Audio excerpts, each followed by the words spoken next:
Good morning. Today we'll discuss about the topic disk scheduling. Like you had CPU scheduling algorithms, you have the disk scheduling algorithms. How your disk scheduling operations are performed, it is by the disk scheduling algorithms. You had for process, as you had for process FCFS, SJF, priority round robin. Here also your secondary disk has some scheduling algorithms. Before going into the scheduling algorithms, we should know certain performance parameters which has been used for this scheduling algorithms. There are certain parameters which are used for this scheduling algorithms. They are seek time, rotational delay, and data transfer. Actually, what disk operation is performed, based on that a timing diagram has been given. In the timing diagram, you have these three things. One is your seek time, one is your rotational time, other one is your data transfer. Your effective access time will be calculated by these three things: seek time, rotational delay, and data transfer. With these three things only, you will be calculating your access time. Your access time, it is the sum of seek time, rotational delay, and transfer time.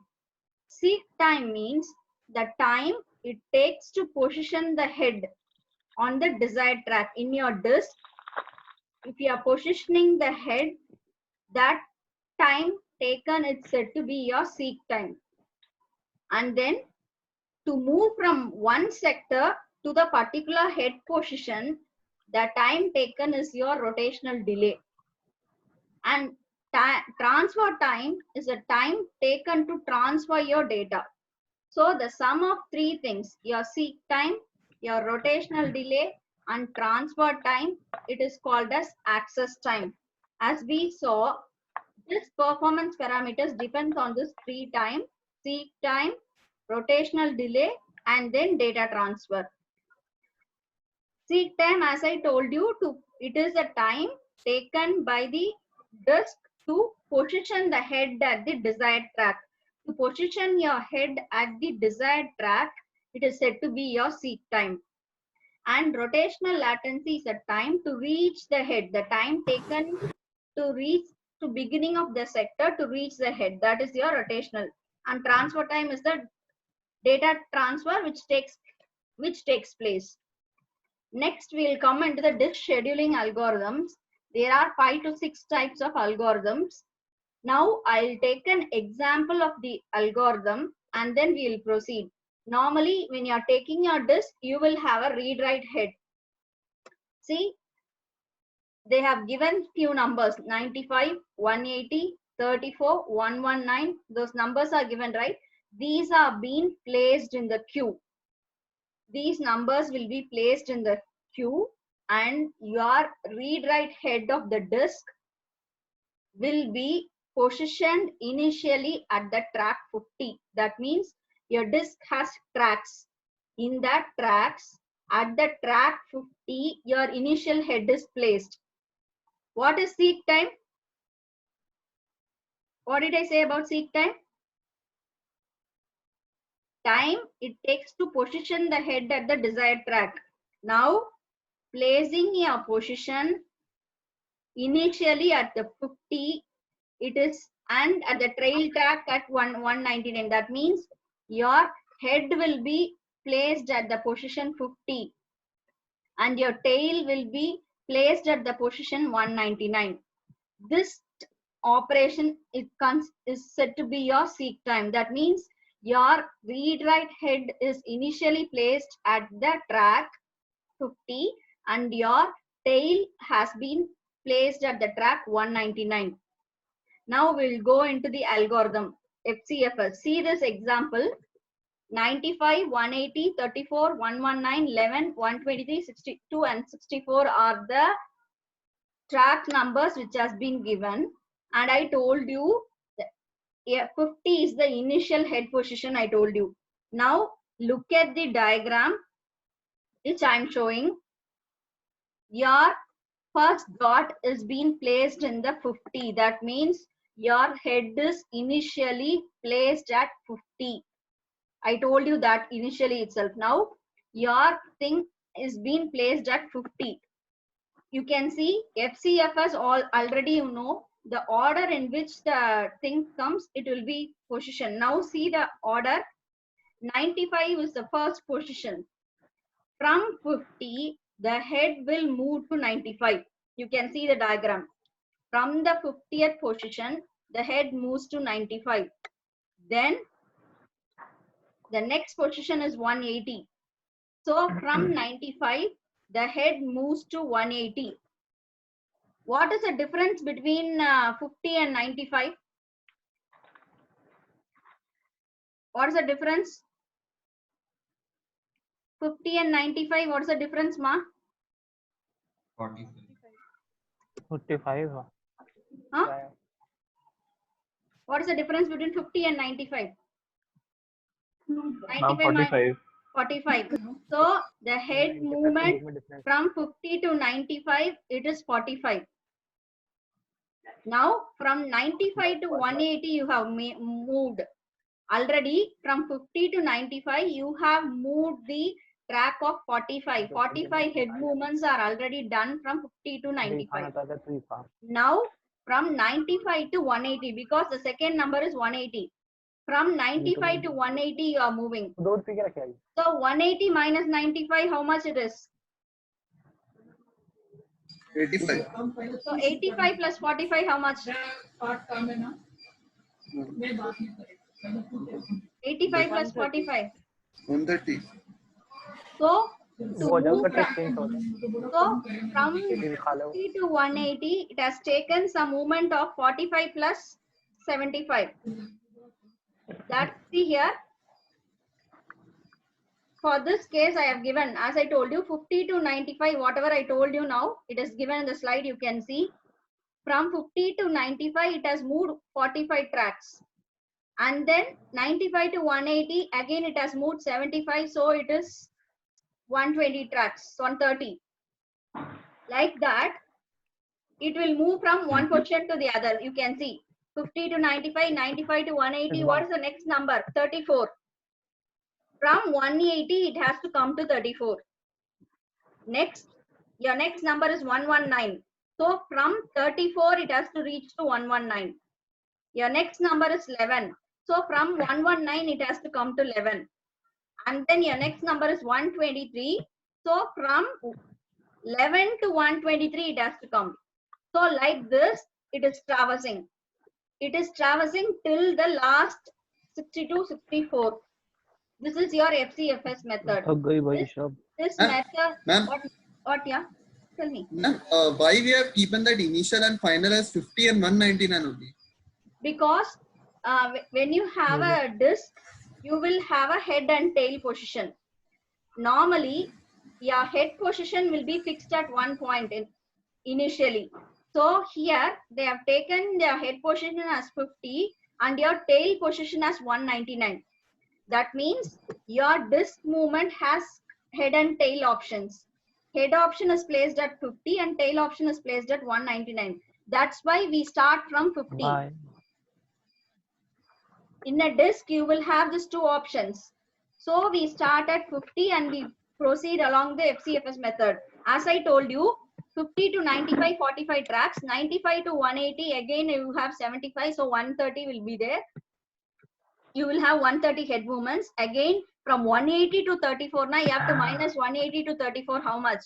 That much tracks, how much it is traversed. So finally, if you see, when you are traversing like this, you have a total head movement of 640. So FCFS method moves in the track, this track, but the head movement goes around 640 tracks. This is not an optimal method. As you saw FCFS in process scheduling, this is with respect to IO scheduling. FCFS algorithm does not produce best results because it has to traverse along the order what it is coming. So many tracks, head movements are there. For this example, the total head movement comes around 640. How the 640 is calculated means I told you, right? 45 plus 130 and then 180 34, how much you have to add? Again from 34 to 119, how much you have to add? 119 to 11, how much you have to add? Like that, if you add and see, you can find out it is reaching around 640 tracks. That is head movement of 640 tracks it's going. That is the FCFS method. Is everyone clear with the FCFS method? Mummy बहुत सारा दे दिया ये थोड़ा सा ना बांधना Yes, ma'am. Yes, Okay. ma'am. Now, please mute your things, ma. SJF, SSTF is the shortest seek time first. Next method is your shortest seek time first. As I told you, initial head position has been fixed at 50. You see the example from 50, which has a minimum seek time. That means minimum difference in this given example. From 50, which has the minimum difference in this mark? 62. 62 has a minimum. Next to 62, what has the minimum difference? 64. 64. Now you see the diagram. 50 to 62 it goes because 62 and 50 has a difference of 12. Next, 64 has a difference of 14. So 50 to 64 it has come. And when you see 50 to 34, the difference is only 16. So from 64, it is reaching 34. And 50 to 11, the difference is only 39. So again, from 34, it reaches to 11. Next, you can see the minimum difference. It is from 95. You can see the positions. After that, it will have 95. After 95, it will go to 119, then 118. You can see it will go to 119 and 180. Finally, shortest seek time first means it will see the shortest head movement first. It will go in the upward direction. It will see which has the shortest seek time and it will move. See here, explanation I have given in the next slide. 50, the next shortest distance will be 62. So you go for 62, then you move to 64, then you move to 34. And when you are doing this method, you have a total head movement of 236 tracks. There, how many tracks we saw head movement? It was around 640. But here, the head movement is for about 236 tracks. Next, that is your SSTF. And here there is a problem called starvation, because if all the requests are very close to each other, the problem might arise. And this algorithm is also not an optimal one. Have you all understood FCFS and SSTF? SSTF goes in terms of shortest distance between them, whereas your FCS goes in the according to the movement. Your next algorithm is scan algorithm, that is also called as elevator algorithm. As I told you already, you have fixed 50 as the initial thing. This approach first scans down to the nearest end. That means scans down, they have said. So 50 is ahead now. Under it, what are the references? Under 50, what you have here? You have 34, you have 11. Which is nearer to 50? Under then 34 is nearer. So it will come from 50 to 34. Then it will reach the 11 and it will reach the position 0. That means this approach works like an elevator. It scans down towards the nearest end. That means it comes down in a bottom way and it reaches the nearest end. The nearest end is 0. 50, it reaches 34, then it reaches 11, then it reaches 0. And from there again it starts moving in the upward direction. 62 is the way it traverses. 64 is there, then 95 is there, then 119 is there, 123 is there, 180 is there. Till 180 it has reached. It is not touching 199. You see, it has touched only the lowest end and it has come to 180. This has a head movement of 230. It is better than the previous one. First, we saw the total head movement was around 640. In SSTF, you saw that total head movement was around 236. Again, in scan algorithm, the total head movements, if you can see, it will be around 230 tracks. It is optimal than the previous two algorithms, but we cannot say this is best. It scans downwards, comes to the nearest end, and then travels. Next is this one is your scan. As I told you, it scans down the nearest end, and then it hits up the servicing the request, then it goes away. Next is your C-scan algorithm. C-scan, it works just like elevator to some extent. What it does now, see here, from 50, it reaches 34, then it reaches 11, and it reaches the point 0. But it will not scan the tracks in between. It will reach 0 and automatically it will move to 199. And the dotted lines which it shows, there is no head movement at all. What your circular scan does is, it comes from 50 and it reaches the nearest end, that is in the backward side. It reaches the nearest end 0 and it will travel to the tail. Tail is being fixed at 199 as I told you initially. From 0, it reaches the 199. And from 199, again, it comes down traversing 180, 123, 119, 95, 64, and then 62. In C-scan, the dotted lines is not being counted as a head movement. It will reach the nearest end and then it will come to the other end and it will move in the same direction because we came down. So again from that 180, then 123, 119, it comes in the downward direction. But this algorithm, the total head movement is only 187. If you subtract it, as I told you earlier, if you subtract and see, the total head movement will be only 187. Have you all understood till this 4 algorithms? Have you understood? Are you listening, Ma? Have you understood these 4 things till now?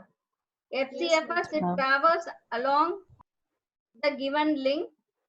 Then SSTF, it takes the shortest seek time between the initial head position and the things.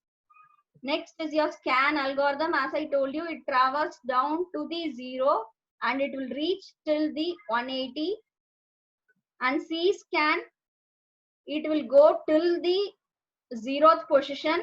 You can see it will go till the 0th position and it will reach the end position 199.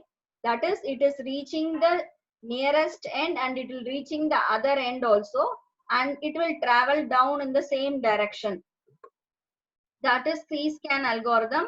Circular scanning, but this, as the head movements has been reduced, you can't say this is more efficient.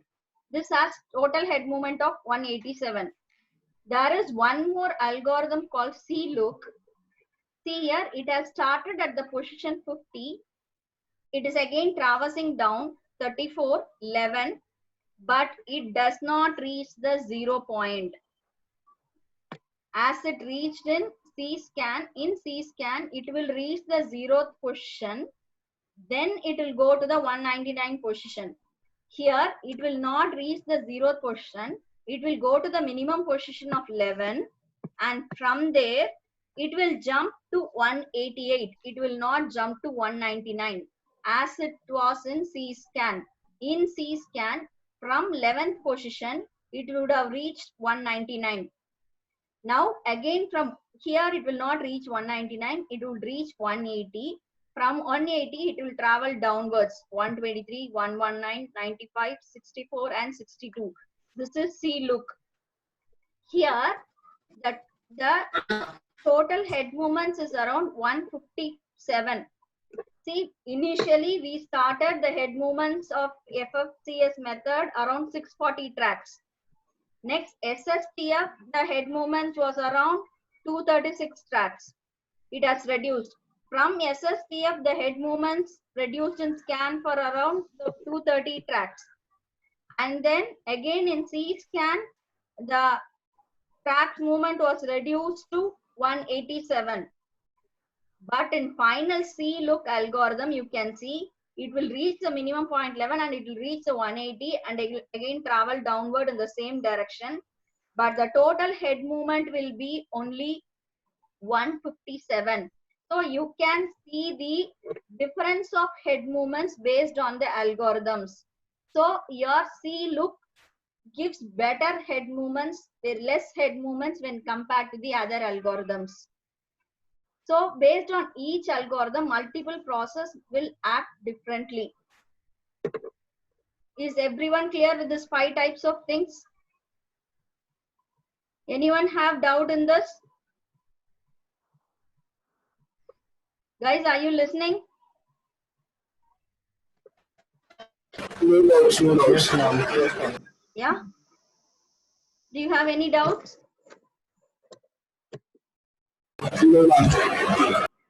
Oh, ma'am, it is clear.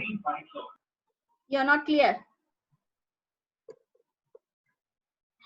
Anyone have doubts in this? No, ma'am. No, ma'am. Hey, have you understood or not? Yes, ma'am, understood. If you have really listened, you would have understood. If you have not listened, just ask me if you have any doubts on which scheduling you have doubt.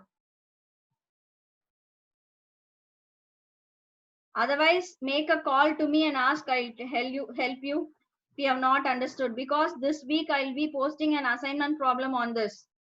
You have to find the total number of tracks or the head movements for each algorithm, and you have to tell which is best. I'll give you a cue like this, and I'll give you the head position and I'll give you the tail position. You have to perform FCFS method. You have to perform SSTF and then scan, C-scan and C-look algorithms. And you have to do by your hand and scan it and upload the document. Is everyone clear with scheduling algorithms? If you are not clear, you can make a call to me and ask me. I'll help you. If you have any doubts, you can ask me now also. Already I have with regard to posted the C-look, PPT in the Google Classroom. You can see once. See the PPT once. I'll be in line till 12:30. If you have any doubts, you can ask me. ma'am, in C-look, whether we should take it to the max value in the queue or we should take it to the max difference of the number. Which one? In which algorithm? C-look last. C-look, actually you have to go to the maximum element of the queue. You should not go to the tail position. You have to start from the head position 50. You should reach the minimum element in downward direction, and the minimum should not be 0, the minimum element in the queue. But in C-scan, you can see you will reach the minimum element 0 and you will reach the maximum element of the tail. That is in C-scan. But in C-look, you will reach the minimum element in the queue and then you will jump to the maximum element 180, and from there you will be traveling downwards. That means in C-look algorithm, you don't go to the nearest end or you don't go to the furthest end. You stay on the minimum element in the queue and you jump to the highest element in the queue in terms of C-look. Now are you clear? In C-scan, you will... One more doubt is that, ma'am, in C-scan and C-look, like whether in the first scan you told that we find the difference, like for example, the head is 50. So 50 minus 0 is less than 199 minus 50, hence we move towards the left side. So should we do the same in surplus scan and C-look also? Like should we find the difference for finding which side should move first? Yes, but you should not calculate the difference between the 11 and 199. You should not, because that position is not counted as a head movement. You are in C scan, you can see you jump from 0 to 199, right? This head movement should not be counted. It is not counted as head movement. I have given it, see here. The huge jump doesn't count as a head movement. So you should not count the jumping from 0 to 199, or you should not count the counting from 11 to 199. That should not be counted as a head movement. Okay. And this PPT I have posted in the Google Classroom separately. See this. This is an important topic. It's easy also. You can score good marks. In 5th unit, definitely they'll be asking you disk scheduling. Explain disk scheduling, or otherwise they might give you a problem and they might ask you to calculate the total number of head movements for each algorithm. I have posted it. You can see. If you have any doubts, you can call me. I have posted in the Google Classroom also. Seek time means it's the time to place your head and tail. Rotational delay means it's the beginning of the sector to reach that particular head. Transfer time means the time taken by the data to transfer. Then we saw the FCFS algorithms. Each algorithm I have given the explanation in the slide. Whatever I told you now, it will be given in words. You can have a glance at it. And if you have doubts, you can call me at any time. Shall we end up the session? Anyone have any doubts? And I have posted a link in the Google Classroom. One more example I have posted there. You can look at it also. Apart from that, I'll give you an assignment. Is everyone clear with the disk scheduling concept? Yes, ma'am. Yes, ma'am. Okay. We will, 5th unit, you can see how far we have covered. Now I'll show you what topics we have covered so far.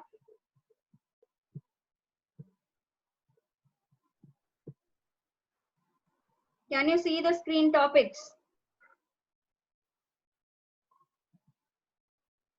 See, can you see the screen? Can you see the screen of the topic? See, I have taught you IO management, IO devices, IO design issues, IO buffering, and disk scheduling. The topics which are left out for 5th unit is discharge, file management, directories, record blocking. The first 3 lines I have covered. Till disk scheduling I have covered for you in 5th unit. Based on this, you will have a MCQ test on Saturday. Based on the IO buffering topic, based on the disk scheduling topic, and based on the IO devices, you will have a quiz on Saturday. And I will keep the test at 1:30. Because you guys are getting up late and you're not responding, I'll keep the test at 1:30. Ma'am, make it 1 p.m. 1 p.m. Okay. Okay, I'll give the test Yes, at ma'am. 1 p.m. Now Okay. let us wind up the session. You have a test on Saturday 1 p.m. I'll post it around questions around 12:30 or 12. I'll give time till 1:30. Thank you. Now I'll end. If you have any doubts, you can call me.